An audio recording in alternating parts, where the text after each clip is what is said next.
Bitta patsiyentim menga 20 kun muhlat qo'yib, ota-onasiga bildirmasdan 20 kunda yuzimni idealniy qilib tuzatib bermasangiz bo'lmaydi.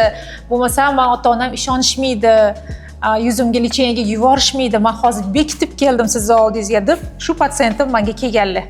Patsiyentim kelganlarida yuzlarida aknedan qolgan chuqurchalar, ya'ni mendan oldin kelgunlaricha 3-4 yillik chandiqlar bor edi.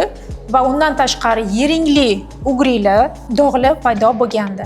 Lekin men avvalo birinchi navbatda ugrilarni yo'qotdim, yiringli jarayonni to'xtatdim va srochno tezlik bilan chandiqlar bilan ishlashni boshladim. Hozirda yuzlari shunaqa holatda, o'sha chandiqlar deyarli bilinmaydi, lekin yuzakilashib, o'sha bitishni boshlagan. Qisqa muddat ichida o'zim xohlagan natijaga erishdim. Bu uchun Iroda opaga juda kattakon rahmat aytaman. Bu meni do holatim, bu esa posle holatim. Ko'rib turganingizdek, hech narsa yo'q va biz buni uddaladik.